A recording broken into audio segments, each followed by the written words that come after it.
اللہ وبرکاتہ۔ الحمد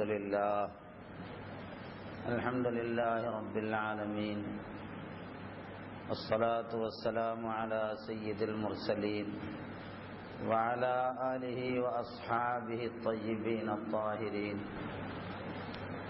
اما بعد، قال اللہ سبحانہ وتعالی فی شأن حبیبہ تشریفا وتعظیما۔ اعوذ باللہ من الشیطان الرجیم، بسم اللہ الرحمن الرحیم۔ ان اللہ وملائکتہ یصلون علی النبی یا ایھا الذین آمنوا صلوا علیہ وسلموا تسلیما۔ اللهم صل على سيدنا وشفيعنا مولانا محمد وعلى آله وأصحاب سيدنا مولانا محمد وبارك وسلم۔ اللهم صل على سيدنا وشفيعنا مولانا محمد وعلى آله وأصحاب سيدنا مولانا محمد عدد كل ذرة 100,000 مرة۔ اللهم صل على سيدنا وشفيعنا مولانا محمد وعلى آله وأصحاب سيدنا ومولانا محمد النبي الأمي الذي قرنت البركة بذاته ومحياه وتعطرت العوالم بطيب ذكره ورياه۔ إن أريد إلا الإصلاح ما استطعت وما توفيقي إلا بالله، عليه توكلت وإليه أنيب۔ رب اشرح لي صدري ويسر لي امري واحلل عقدة من لساني يفقهوا قولي، والله يقول الحق وهو يهدي السبيل۔ بزرگوں اور دوستوں، پروردگار عالم کا بے انتہا فضل اور اس کا احسان اور کرم ہے کہ اس نے ہمیں سرکار دو جہاں حضور اکرم صلی اللہ علیہ وسلم کی امت بابرکت میں پیدا فرمایا، اور اس امت میں پیدا ہونے کا ہمیں فخر عطا فرمایا، الحمدللہ۔ اور حق تعالی نے ہم پر مزید احسان یہ فرمایا کہ ہمیں اہل سنت والجماعت کے عقیدے پر قائم فرمایا، اور آج اللہ کے گھر میں حضرت سیدنا ابراہیم خلیل اللہ علیہ الصلاۃ والسلام کی سیرت کے عنوان پر اپنے ایمان کو تازہ کرنے کے لیے ہم سب کو یہاں جمع فرمایا، الحمدللہ۔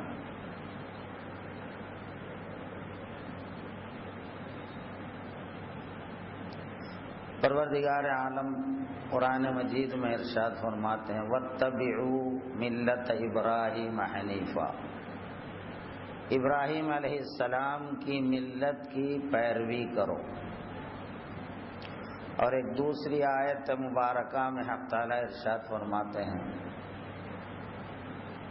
فَمَن يَرْغَبْ عَن مِلَّةِ إِبْرَاهِيمَ إِلَّا مَن سَفِهَ نَفْسَهُ، ابراہیم علیہ السلام کی ملت سے وہی شخص منہ موڑ سکتا ہے جو اپنے آپ کو بے وقوف بنا دیا ہے، جو اپنے انجام کا کھوٹا کیا، نقصان کیا ہے۔ تو یہ سب اور قرآن مجید میں حق تعالیٰ کے ان ارشادات کی روشنی میں ہم پر یہ بات ظاہر ہو جاتی ہے کہ ابراہیم علیہ السلام کی ملت کی پیروی تمام مسلمانوں پر لازم ہے، اور فی الحقیقت ملت ابراہیمی شریعت مصطفیٰ میں پوشیدہ ہے۔ جو شخص شریعت مصطفیٰ کی سچی پیروی کرتا ہے گویا وہ ملت ابراہیمی کا پیروی کرنے والا ہی قرار پاتا ہے، کیونکہ ابراہیم علیہ السلام کی جو کچھ ملت ہے وہ تمام کے تمام شریعت مصطفیٰ میں موجود ہے۔ اب اصل عنوان سیرت طیبہ کے عنوان سے اور آپ کی خصوصیات جو ہمارے لیے درس عبرت ہے، قرآن مجید میں حق تعالیٰ نے ابراہیم علیہ السلام کے واقعات کو بڑی تفصیل کے ساتھ کئی مقامات پر بیان فرمائے ہیں۔ اس کی یوں تو ہر نبی کی زندگی، ہر رسول کی زندگی پروردگار عالم کی خوشنودی حاصل کرنے کے لیے بہترین نمونے ہوتے ہیں، اور خصوصاً ابراہیم علیہ السلام عرب میں قریش، جو سرکار دو جہاں صلی اللہ علیہ وسلم کا جو خاندان ہے، خاندان قریش، جو مکے میں سب سے زیادہ مشہور خاندان، تو قریش کا تعلق ابراہیم علیہ السلام کے بیٹے حضرت اسماعیل علیہ السلام کے نسب سے قریش کا قبیلہ آتا ہے، یعنی گویا ابراہیم علیہ السلام کی اولاد ہوتے ہیں وہ۔ اور بنی اسرائیل جو یہودی اور نصرانی کے نام سے جانے جاتے تھے، اور وہ زمانے میں خصوصاً، تو وہ حضرت اسحاق علیہ السلام کے اولاد ہوتے تھے، وہ بھی ابراہیم علیہ السلام کے ہی اولاد، ابراہیم علیہ السلام کے بیٹے حضرت اسحاق علیہ السلام کے اولاد۔ اور حضور اکرم صلی اللہ علیہ وسلم کا جو قبیلہ ہے، قبیلہ قریش، وہ ابراہیم علیہ السلام کے بیٹے اسماعیل علیہ السلام کے خاندان سے، آپ کی اولاد سے۔ تو عرب کے لوگ بڑے فخر کے ساتھ یہ کہا کرتے تھے کہ ہم ملت ابراہیمی کے پابند ہیں، ہم ابراہیم علیہ السلام کے ماننے والے ہیں۔ تو دوسری طرف یہود بھی یہ دعویٰ کرتے تھے کہ ہم ملت ابراہیمی کے ہم پابند ہیں، اور نصرانی جو عیسیٰ علیہ السلام کے پیروکار کہلاتے ہیں، تو وہ لوگ بھی یہ دعویٰ کرتے تھے کہ ہم ابراہیم علیہ السلام کے ملت کے پابند ہیں۔ تو قرآن نے ان تینوں کی نفی فرمائی، یعنی یہود کی، نصرانیوں کی اور کفار کی۔ ما کان ابراہیم یہودیا ولا نصرانیا ولکن کان حنیفا مسلما۔ ابراہیم علیہ السلام نہ تو یہودی تھے نہ تو نصرانی تھے، بلکہ وہ حنیف مسلم تھے، مسلمان تھے جو سارے باطل سے ٹوٹ کر حق تعالیٰ کی جانب پورے متوجہ تھے، اللہ تعالیٰ کی جانب پورے طور پر مائل تھے، اللہ کے توحید کے علم بردار تھے۔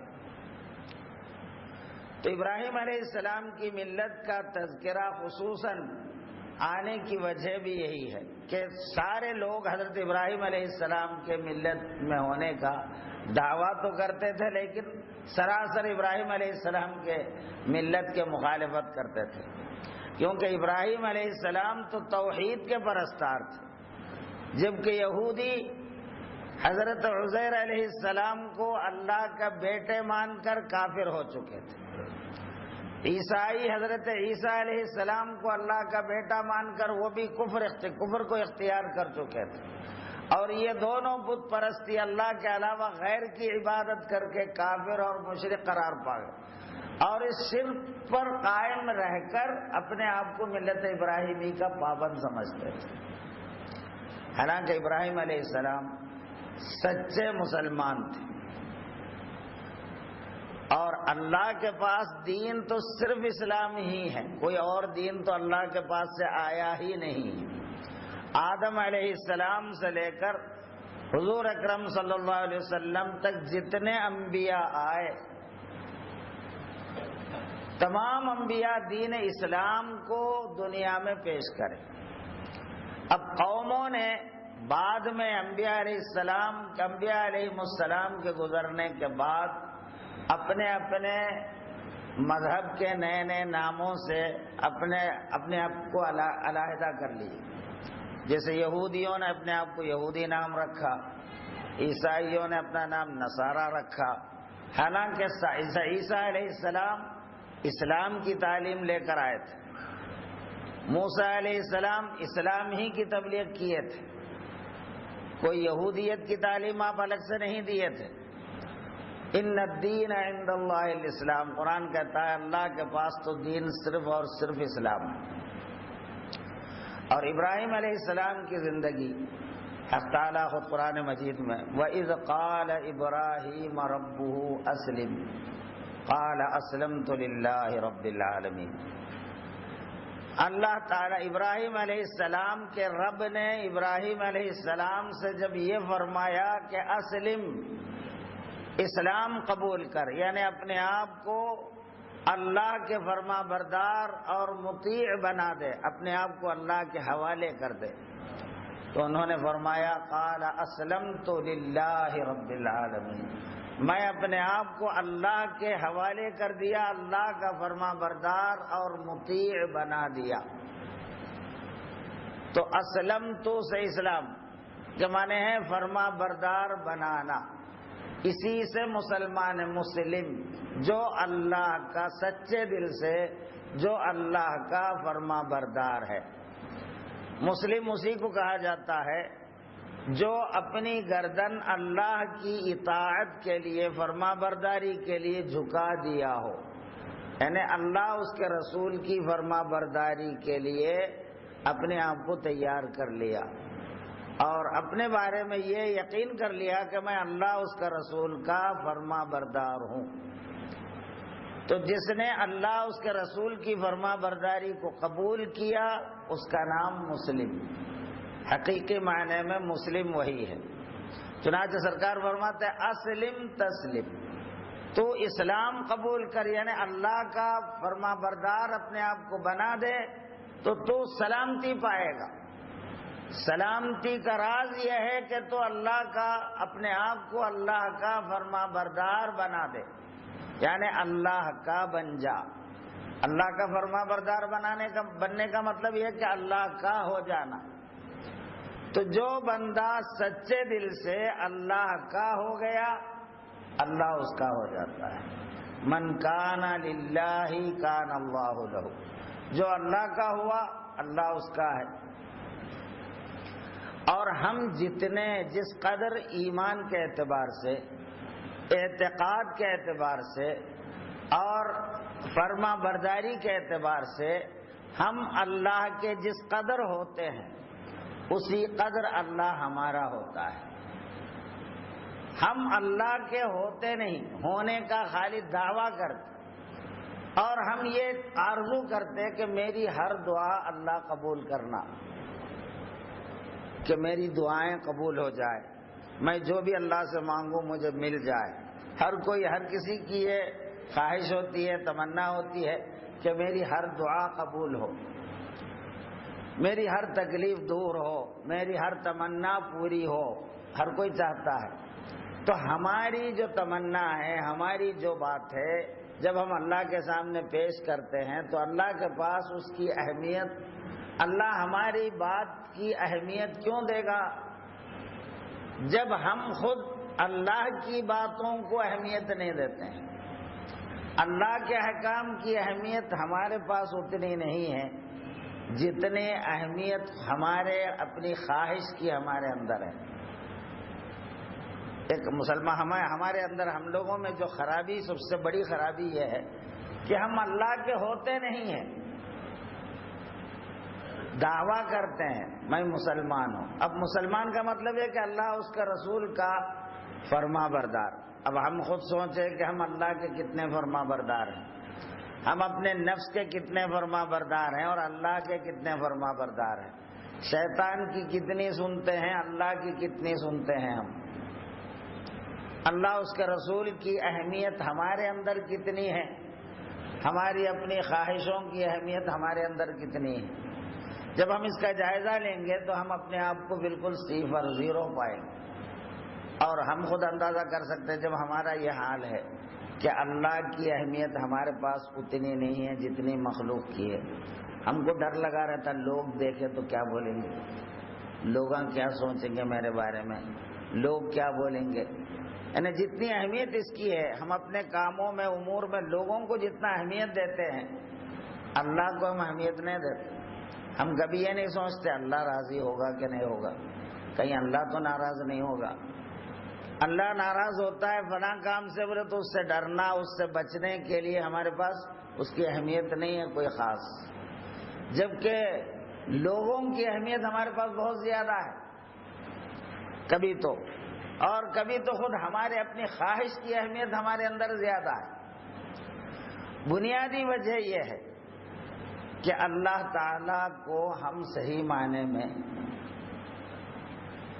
اللہ پر ایمان لانے کا ہمارا جو دعویٰ ہے، ہم اللہ کو صحیح معنی میں نہیں پہچان پائے.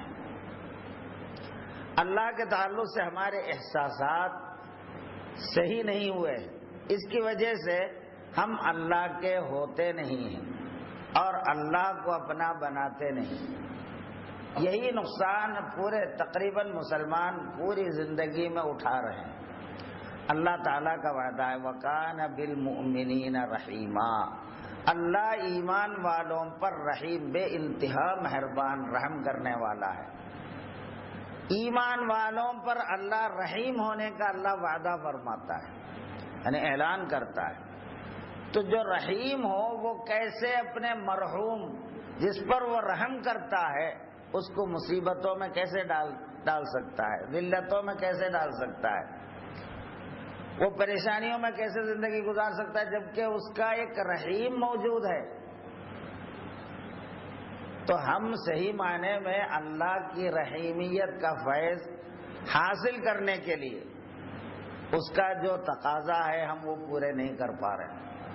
اس لیے ان چیزوں کے بارے میں ہمیں سیکھنا بڑی ضرورت ہے کہ اللہ کون ہے ہمارا. ایک بنیادی بات اللہ سے ہمارا تعلق کیا ہے، یہ سب سے پہلے ہم کو جاننے کی ضرورت ہے. ابراہیم علیہ السلام جب آپ پیدا ہوئے، تھوڑے بہت شعور کو پہنچے تو آپ آسمانوں میں تارا دیکھا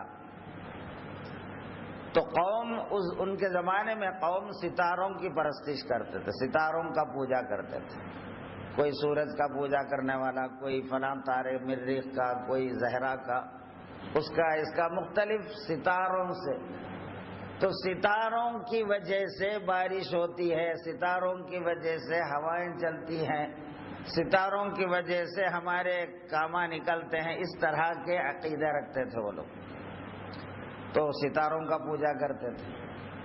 تو قوم کو ابھی ابراہیم علیہ السلام سن شعور کو پہنچے ہی تھے کہ اللہ تعالیٰ نے آپ کے باطن میں جو نورانیت پیدا فرمائی، حق و باطل میں تمیز کرنے کی صلاحیت اللہ تعالیٰ نے آپ کے اندر ڈال دی.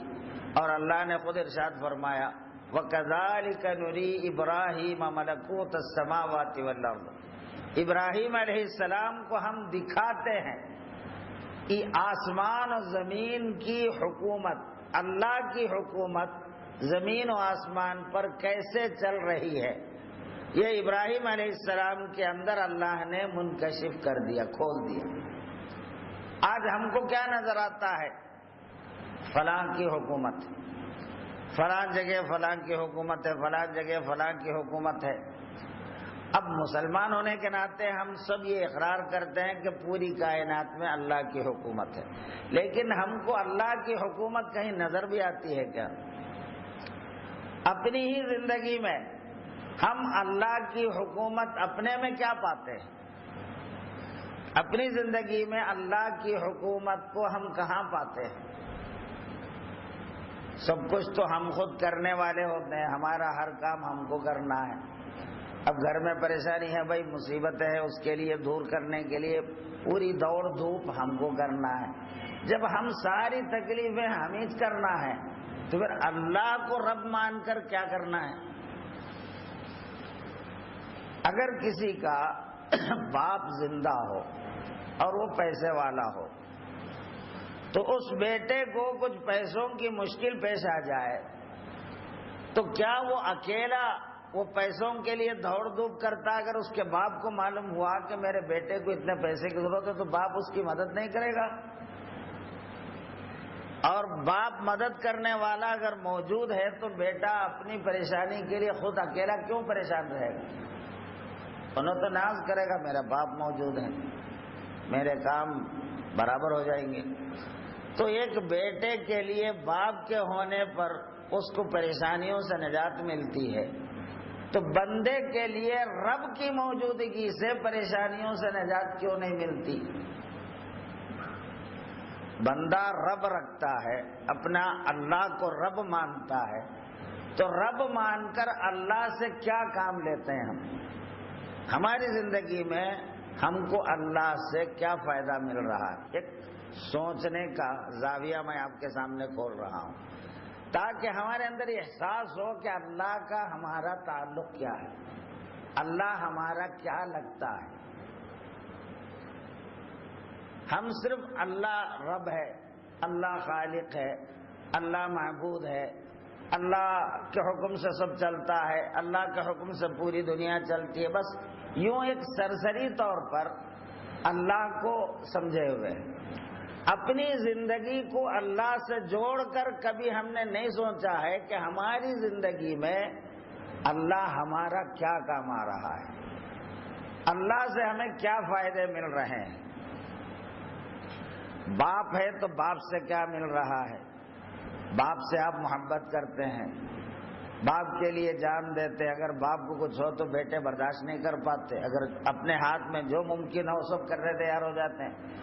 اسی طرح بیٹا بیٹے کو باپ چاہتا ہے، بیٹے کا کوئی نقصان باپ گوارا نہیں کر سکتا، کیونکہ میرا بیٹا ہے تو بیٹے کی تکلیف دور کرنے کے لیے ہر قسم کی قربانی دینے کے لیے باپ تیار ہو جاتا ہے، بیٹے کو اپنا مانتا ہے، بیٹا اپنے باپ کو اپنا مانتا ہے، میرا باپ ہے یہ میرا بیٹا ہے، یہ میری ماں ہے، ماں مانتی ہے میرا بیٹا ہے، میرا بھائی، کچھ نہ کچھ آپ اپنے کو رشتے جوڑ کر ان رشتوں سے کام بھی لیتے ہیں، ان رشتوں پر آپ کو فخر بھی ہوتا ہے، اور یہ رشتوں کی وجہ سے ایک دوسرے سے محبت بھی کرتے ہیں۔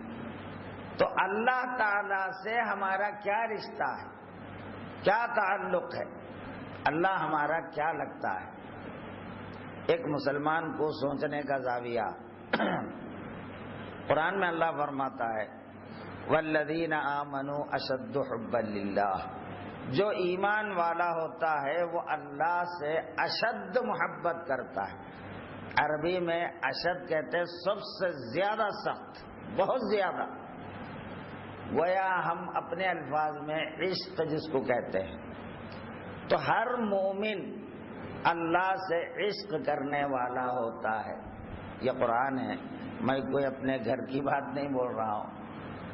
والذین آمنوا اشد حبا للہ، آپ ہم غور کریں، ہم مومن ہیں، اللہ سے ہم کو کتنی محبت ہے، اللہ کے لیے، اللہ کی خوشنودی کے لیے ہم کیا قربانی دیتے ہیں۔ ابراہیم علیہ السلام اللہ کی توحید کے خلاف جب قوم کو دیکھا تو آپ سے برداشت نہیں ہوا، آپ جو ہے قوم کو ہر طرح نصیحت کرتے تھے، یہ تم اللہ کے ساتھ یہ سب چیزوں کو کیوں شریک ٹھہراتے ہو، جن چیزوں کو تم پوجا کرتے ہو خود اپنے ہاتھ سے بناتے ہو، جو چیزوں کو تم خود اپنے ہاتھ سے بناتے ہیں ان کا پوجا تم خود کیوں کرتے ہیں؟ کیا وہ تمہاری سنتے ہیں؟ تمہاری کوئی تکلیف کو تم سے دور کر سکتے ہیں یا تم کو کچھ نفع دے سکتے ہیں، جبکہ وہ خود تمہارے بنانے سے بنتے ہیں، تو بھلا وہ تم کو کیا نفع دیں گے؟ ان کو خود تم پیدا کرتے ہو، تم بناتے ہو، تو ایسے کی پوجا تم کیوں کرتے ہیں؟ تم کو تو پوجا اس کی کرنی چاہیے جس نے تم کو پیدا کیا ہے، جو تم کو بنایا ہے، جو تمہارا ہر کام آنے والا ہوتا ہے۔ یہ ابراہیم علیہ السلام اپنی قوم کو طرح طرح سے نصیحتیں کی، قوم جو ہے سمجھنے کے لیے تیار نہیں۔ ایک مرتبہ آپ نے پروگرام بنایا، تم کو اپنے معبودوں کی اصلیت کا پتہ دکھانے کے، ان کی اصلیت سمجھانے کے ابراہیم علیہ السلام نے پروگرام یہ بنایا۔ وہ لوگوں کا عید کا دن تھا، سب میدان میں کھیلنے کودنے کے لیے نکل جاتے، تو ابراہیم علیہ السلام ان کے ساتھ میدان میں نہ جا کر گھر میں بیٹھ گئے۔ تو لوگوں نے پوچھا ابراہیم تم نہیں چلتے؟ کہا کہ مجھے ذرا طبیعت بھاری لگتی ہے، تمہارے یہ سب کام مجھے اچھے نہیں لگتے، تو رک گئے۔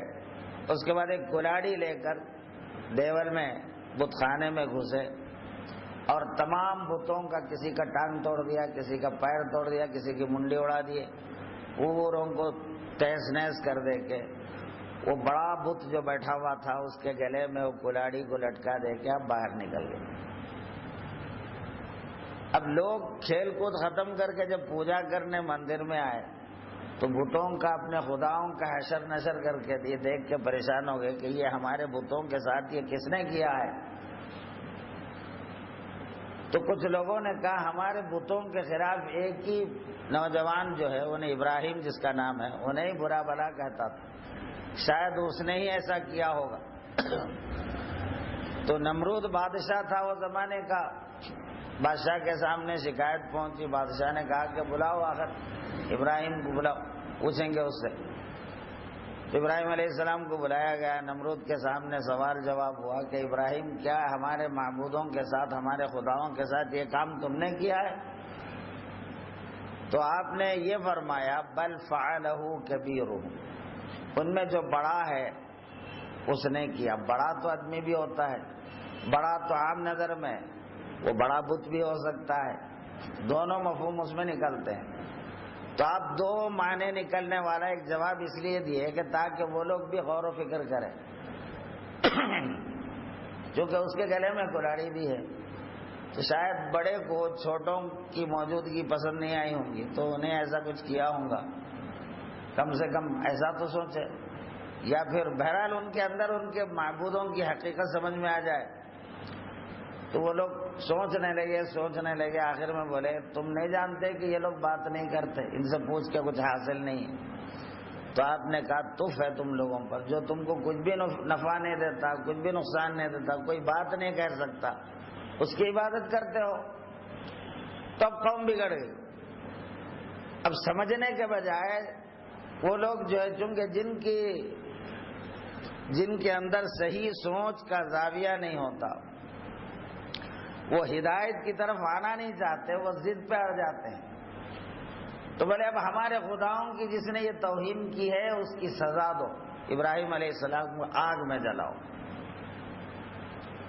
اب ایک علاقے میں ایک بہت بڑا چودیواری, ایک بڑے علاقے کو دیوار سے گھیر دیا گیا, بہت بڑا ایک کیا کہتے ہیں چودیواری بنا دی گئی. اس میں آگ, لکڑیاں, مختلف قسم کے لکڑیاں ڈال کے جمع کر کے خوب بھر دینے کے بعد اس میں آگ سلگائی گئی. بہت بڑا آگ بنا دیا انہوں نے. اپنے خداؤں کی توہین کرنے والے سے بدلہ لینا ہے. ابراہیم علیہ السلام کو ایک گھر میں قید رکھ دیا گیا اور آپ کو قید خانے میں رکھ کر یہ آگ میں ان کو ڈالنے کا پروگرام بنا چکے. اب ابراہیم علیہ السلام کے پاس جبریل علیہ السلام آتے ہیں. مختلف اس میں روایتیں ہیں. ایک روایت کے مطابق جبریل علیہ السلام ان کے پاس آتے ہیں, آ کر پوچھتے ہیں کہ ابراہیم میں کچھ مدد کروں آپ کی. تو اب جبریل علیہ السلام تو فرشتوں کا سردار, بہت بڑا طاقتور فرشتہ ہے. اتنا طاقتور کہ قوم سدوم جو قبیلہ ہے ان کے زمین کو اپنے ایک پر نیچے سے وہ پوری زمین کو آسمان تک اوپر اٹھا کے اوندھا پٹک دیے تھے. وہ قوم پر جب عذاب نازل ہوا, لوط علیہ السلام کی قوم سدوم والے, تو پوری زمین کو اپنے پروں پر ایسا اٹھا کر پٹکنے والے, اتنی طاقتور فرشتہ. تو وہ فرشتہ جب آ کے پوچھتے ہیں کہ ابراہیم میں کچھ مدد کروں, آپ کو کچھ ہونا ہے کیا؟ تو کہا کہ مجھے ضرورت تو ہے لیکن تم سے کوئی ضرورت نہیں ہے, تم سے کوئی معاملہ نہیں. تو ابراہیم علیہ السلام کو یہ یقین, جبریل علیہ السلام جیسے طاقتور فرشتہ کے پوچھتا ہے تو وہ فرشتے کو بھی آپ ہٹا دیتے ہیں, بھائی تمہاری ضرورت نہیں ہے. تو پھر جبریل علیہ السلام نے پوچھا کہ آپ اللہ سے دعا کیجئے, اللہ سے کہیے, جب مجھ سے نہیں مانگنا چاہتے تو اللہ سے مانگیے. تو کہا کہ اللہ سے مجھے مانگنے کی ضرورت نہیں, اس لیے کہ اللہ جو میرے حال سے باخبر ہے وہ میرے مانگنے سے بھی کہیں زیادہ بہتر ہے. تو اللہ کی ذات پر جو آپ کو یقین تھا, جو بھروسہ تھا, حالانکہ آگ بھڑک رہی ہے, بہت خطرناک الاؤ بنایا گیا ہے اور اس میں آپ کو ڈالنے کا پورا پروگرام تیاری ہو چکی ہے. بعض روایتوں کے مطابق گوفن, جو آپ کو آگ میں ڈالنے کے لیے جو گوفن بنایا گیا تھا اس میں بٹھانے کے بعد، اس میں بٹھا کر جب آگ میں آپ کو پھینک دیا گیا تھا، آگ میں گرنے کو ہے، جبریل علیہ السلام آ کے یہ اپنی مدد کی پیشکش کرتے ہیں، تو آپ نے کہا کہ تمہاری ضرورت نہیں ہے۔ تو اللہ کی ذات پر ابراہیم علیہ السلام کو جو اعتماد تھا، جو بھروسہ تھا، وہ اعتماد آپ اور ہم کو اپنے رب پر، اللہ پر کیوں نہیں پیدا ہوتا؟ ہمارے کو اگر کوئی مشکل ہے سامنے، کوئی مرحلہ ہے، کوئی گھر میں کوئی مشکل ہے، کوئی دشواری ہے، تو ہم یہ احساس کیوں نہیں کر لیتے کہ میرا رب میرا موجود ہے، میرا رب میرا کام بنانے والا ہے، مجھے کسی اور کی حاجت نہیں، میرا رب کافی ہے؟ ایسا سمجھ کر مطمئن ہونا کیا ہم کو آتا ہے؟ کیوں نہیں آتا؟ آخر ہم بھی تو مسلمان، ابراہیم علیہ السلام کا جو رب ہے وہی ہمارا بھی رب ہے، اسی رب پر ہم بھی ایمان لاتے ہیں۔ ابراہیم علیہ السلام اس رب پر ایمان لا کر اپنے آپ کو اللہ کے حوالے کر دیا، اللہ کی جو مرضی، اپنے آپ کو اللہ کے حوالے کیا، اللہ کے ہر حکم کے لیے اپنے آپ کو تیار کر لیا، حتیٰ کہ آپ کو اللہ نے حکم دیا کہ اپنا بچہ جو ابھی 95 برس کی عمر میں جو لڑکا پیدا ہوا ہے نا، اتنی پیاری اولاد، بڑی تمناؤں سے، بڑی حسرتوں سے جو اولاد ملی تھی، اس کو ذبح کرنے کا جب حکم دیا گیا تو اللہ کے لیے ذبح کرنے کے لیے بھی تیار ہو گئے۔ تو اللہ کا فرما بردار ہونے کا مطلب یہ ہے کہ اللہ کی رضا کے آگے کسی اور کو اہمیت نہ دے بندہ۔ ابراہیم علیہ السلام اپنی پوری زندگی میں ہر موڑ پر یہی دکھایا۔ اب یہاں جب نمرود نے آپ کو آگ میں ڈالا تو آپ بے فکر مطمئن ہیں کہ میرا رب میرا ہے۔ تو یہ جو ابراہیم علیہ السلام کی کیفیت ہے، میرا رب موجود ہے میرے لیے، مجھے ہر مشکل سے بچانے والا میرا رب ہے، یہ جو اعتماد ہے، یہ اعتماد آپ اور ہم میں سے ہر ایک کو حاصل ہونا چاہیے، تو صحیح معنی میں ہم مومن ہوتے ہیں۔ سچا مسلمان وہی ہے جو اللہ کا ہوا تو اللہ اس کا ہوا، اللہ جس کا ہے اس کو کیا پریشانی ہو سکتی ہے؟ جس کے حق میں، جس کے لیے اللہ ہے۔ اگر ہمارا دوست کوئی اچھا پہلوان ہے تو ہم کو محلے کے ہنڈوں سے، محلے کے چھوٹے موٹے شرارتیوں سے کوئی ڈر نہیں ہوتا۔ پولیس کے ایس پی سے ہماری پہچان ہے تو چھوٹے موٹے پولیس اسٹیشن کے پولیس والوں سے ہم کو کوئی ڈر نہیں ہوتا، چونکہ ایس پی سے ہمارے روابط ہیں تو پولیس سے نہیں ڈرتے آپ۔ تو اللہ سے جب ہمارا رابطہ ہے تو ہم کسی مخلوق سے کیوں ڈریں؟ تو کیا وجہ ہے ہمارے اندر یہ کمزوری کیوں ہے؟ مسلمان اصل میں اللہ سے دور ہو گیا ہے۔ مسلمان کا اللہ ہے مگر مسلمان اللہ کا نہیں رہا۔ مومن کے لیے ہر جگہ اللہ ہے، اللہ خود وعدہ کرتا ہے میں مومن کے حق میں رحیم ہوں۔ وَكَانَ حَقًّا عَلَيْنَا نَصْرُ الْمُؤْمِنِينَ، قرآن میں اللہ فرماتا ہے مجھ پر لازم ہے کہ مسلمان کی، مومن کی میں مدد کروں، جب جب اس کی ضرورت ہو اس کی مدد کرنا مجھ پہ لازم ہے۔ اللہ جو ہے مومن کی مدد کو اپنے اوپر لازم قرار دیتے ہیں، پھر کیا وجہ ہم کو مدد نہیں ملتی؟ ہمارے کو 100 روپے کی پریشانی ہوئی تو ہم بوکھلا جاتے ہیں، 100 روپے کے واسطے بوکھلا جاتے ہیں، اللہ سے کام نہیں لیتے۔ حضور نے فرمایا ایک نمک کی کنکری اگر تجھے ہونا ہے تو اپنے رب سے مانگ لے۔ اللہ تعالیٰ سے صرف بڑے بڑے کام ہی نہیں، چھوٹے چھوٹے کام، چھوٹی چھوٹی چیزیں بھی اللہ سے مانگنے کا سرکار ہمیں تعلیم دیتے ہیں۔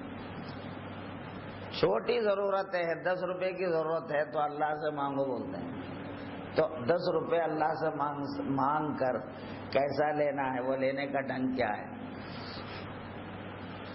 تو سب سے پہلی بات تو یہ ہے کہ ہم دل و جان سے اللہ کے بن جائیں، جیسے ابراہیم علیہ السلام بن گئے. سب سے پہلے اللہ نے آپ کو خیر یہاں تو آگ میں جو ہی اللہ نمرود نے اپنے زعم میں ابراہیم علیہ السلام کو آگ میں ڈالا. اللہ نے ابراہیم علیہ السلام نے جبریل کی پرواہ کرے نہ کسی کی پرواہ کرے، اللہ کے حوالے ہو گئے. تو جو ہی آپ آگ میں گرے اللہ نے حکم دیا آگ کو، قلنا یا نار کونی بردم وسلاما علی ابراہیم. ہم نے کہا اے آگ ابراہیم پر تو ٹھنڈی اور سلامتی والی ہو جا. تو آگ جو ہے، آگ کی طبیعت اللہ کی مخلوق ہے. آگ میں جلانے کی طاقت اللہ دیتا ہے. اللہ کے پیدا کرنے کی وجہ سے آگ میں جلانے کی صلاحیت. آگ خود اپنے آپ سے کسی کو جلا نہیں سکتی جب تک کہ اللہ تعالیٰ خود حکم نہ دے. تو آگ میں جلسانے کی طاقت یہ اللہ کی دی ہوئی ہوتی ہے، اور اللہ کے اختیار میں جب چاہے کسی کے اندر بھی جو طاقت ہے اس کو سلب کر لیں یا ختم کر لیں یا بدل دیں، یہ اللہ کے اختیار میں ہے. آج ہم تندرست ہیں، تھوڑی دیر کے بعد کھٹاپٹ، ایک ہی لمحے میں آدمی بیمار ہو جاتا ہے، ایک دم ڈھیلے ڈھالے مردہ جیسی ہو جاتی ہے. مردے سے بھی بدتر حالت میں آدمی بدل جاتا ہے. اور ایسے آدمی کو اللہ زندہ کر دیتا ہے، طاقتور بنا دیتا ہے، صحت مند بنا دیتا ہے. رات کو دن سے بدلتا ہے، دن کو رات سے بدلنے والا، گرم چلچلاتی دھوپ کی سختی تیزی کو چند ہی لمحوں میں پوری فضا کو ایسی بنانے والا، ٹھنڈا کر دینے والا. یہ اللہ کی طاقت کو تو ہم روزانہ دیکھ رہے ہیں. کتنا گرما میں کتنی گرمی ہوتی ہے، گرم، اس کے بعد اچانک بارش شروع ہو جاتی ہے، آدھا گھنٹے میں پورا فضا اے سی سے بڑھ کر بن جاتا ہے. اور ٹھنڈے حالات کو گرمی سے بدل دیتا ہے، رات کو دن سے بدلتا ہے، دن کو رات سے بدلتا ہے. ابراہیم علیہ السلام کے حق میں آگ کو ٹھنڈی اور سلامتی والا بنایا. حضور صلی اللہ علیہ وسلم نے فرمایا اللہ نے ابراہیم اگر نہ کہا ہوتا تو پوری دنیا کی آگ برخاست ہو جاتی تھی.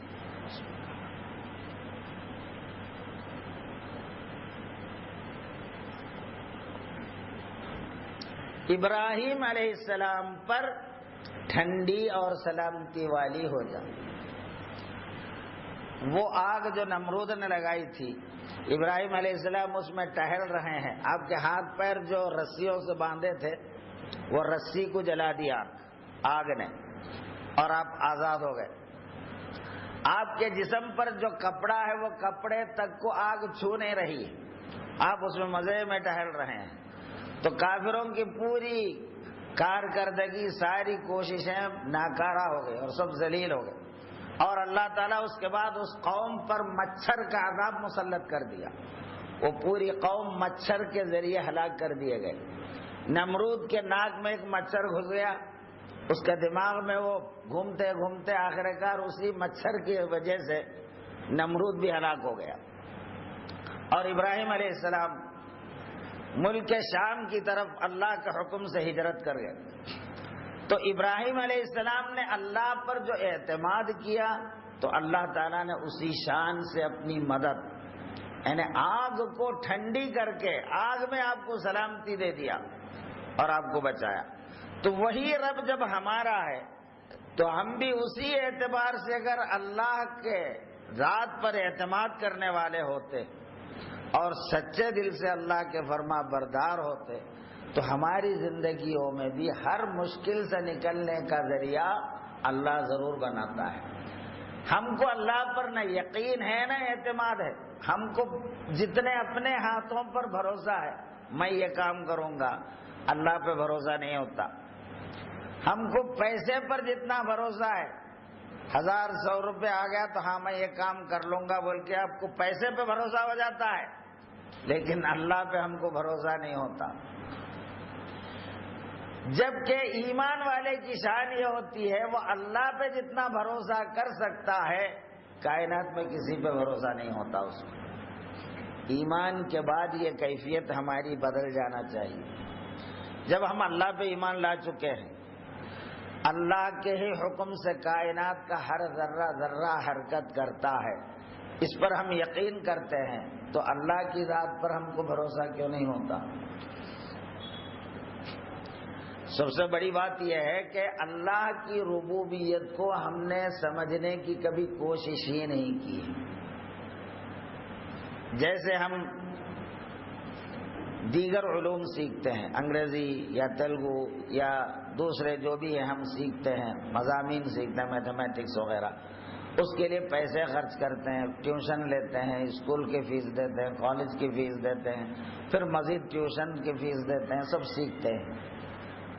اللہ کو سیکھنے کے بارے میں، اللہ کو پہچاننے کے بارے میں ہم کبھی غور ہی نہیں کرتے، کبھی سوچتے بھی نہیں، اس کے لیے کوئی محنت بھی نہیں کرتے۔ دین پڑھنا بولے تو ہم یہ سمجھتے ہیں کہ خالی قرآن پڑھنا آ گیا تو دین پڑھنا آ گیا، یہ سمجھ لیتے ہیں۔ تو قرآن پڑھنا آ گیا ہے آپ کو خالی، وہ قرآن میں جو کچھ ہے وہ بھی آ جانا، تو پھر آپ اللہ والے بن جاتے۔ جو قرآن میں اللہ نے ارشاد فرمایا وہ اگر ہم جان لیے ہوتے صحیح معنی میں، اسی آن ہم اللہ والے بن جاتے۔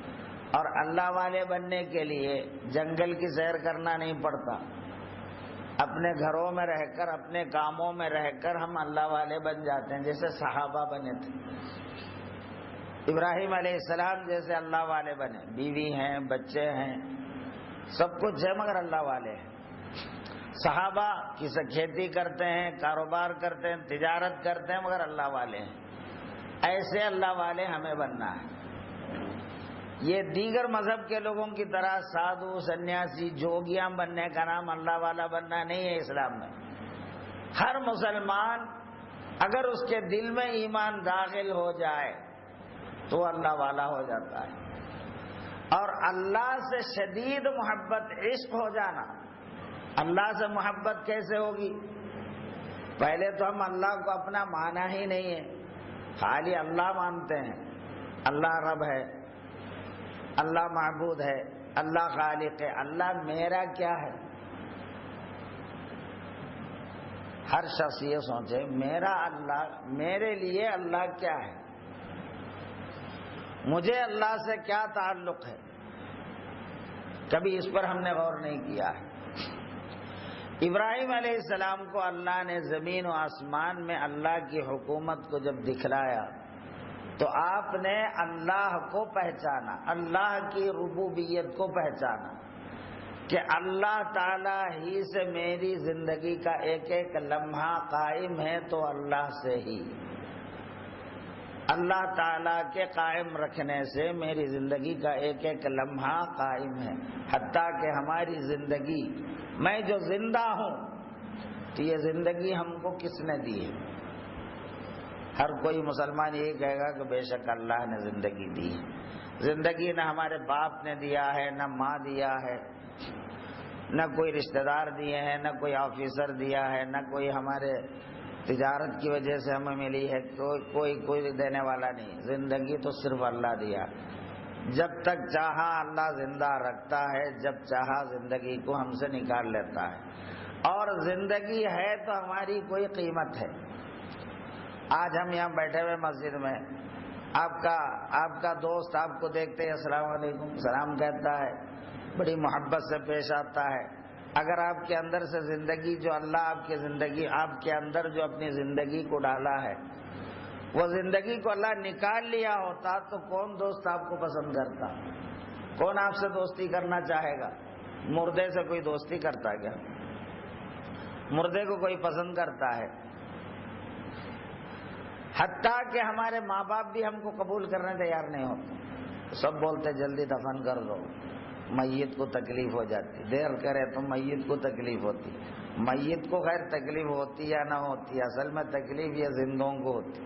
جتنا زیادہ رکھیں گے اتنی دیر اور زیادہ تکلیف شروع ہو جاتی. تو بہرحال مطلب یہ کہ یہ زندگی کی وجہ سے ہماری قیمت ہے، ہمارا ویلو ہے، اور یہ زندگی ہمارے اندر ہر لمحہ اللہ تعالی کی عطا ہے. زندگی جیسی نعمت ہر لمحہ دینے والا آخر ہم کو زندگی کیوں دے رہا ہے؟ ہم کو کیوں زندہ رکھتا ہے؟ پھر خالی زندگی ہی نہیں، ہماری جسم میں جتنی خوبیاں ہیں وہ ساری خوبیاں جیسے سننا، دیکھنا، دیکھتا پن، ہمارے اندر یہ دیکھتا پن کون دے رہا ہم کو؟ ہمارے آنکھوں میں اندر اگر اس کو دیکھیں تو چربی، خون اور کچھ رگوں کے سوائے اس کے اندر کچھ بھی نہیں ہے. یہ چربی کو دیکھنے والا کس نے بنایا ہے؟ یہ کس کا احسان ہے؟ ہماری آنکھوں میں اللہ تعالیٰ بینائی کو ہر لمحہ ظاہر کرتا ہے. اگر اللہ تعالیٰ ہم کو اندھا بنا دیتا تو ہماری کیا حالت ہوتی؟ تو اللہ کی ہم پر کتنی بڑی مہربانی ہے کہ ہم کو اللہ نے بینا بنایا، دیکھنے والا بنایا. ہماری آنکھیں روشن قندیل کی طرح روشن ہے، منور ہے، خوبصورت ہے. یہ کس نے بنایا ہے؟ تو یہ اللہ تعالیٰ جب ہمارا اتنا خیال کرنے والا، یہ سب چیزیں ہم کو ہر لمحہ دینے والا ہے، تو یہ سب چیزیں مجھے میرے رب ہر لمحہ دیتا ہے، تو میری ذمہ داری اس اللہ کے ساتھ کتنی ہوتی ہے؟ اس کا احسان، اس کے کرم کے بدلے میں اس کے لیے کیا کر رہا ہوں؟ یہی کہ اس کے حکم کی نافرمانی کرتا ہوں، اس کی مرضی کے خلاف چلتا ہوں، اللہ کے دشمنوں کی پیروی کرتا ہوں، یہود و نصارہ کی پیروی، کافروں کی پیروی. اللہ نے فرمایا میرے حبیب کی پیروی کرو، تو ہم یہودیوں کی پیروی کرتے ہیں، نصرانیوں کی پیروی کرتے ہیں. آخر اللہ سے ہمارے اندر اتنی دشمنی کیوں ہے؟ ہم مسلمان ہو کر اللہ سے دوستی کرنے کے بجائے اللہ کے دشمنوں کی نقل کرتے ہیں. ہم کپڑا ان کی پہنتے ہیں، چہرہ ان کی بنا لیتے ہیں، جو اللہ کے دشمن ہیں، جو اللہ کے نافرمان ہیں. اللہ نے یہ فرمایا میرے حبیب کی پیروی کرو، میں تم سے محبت کروں گا.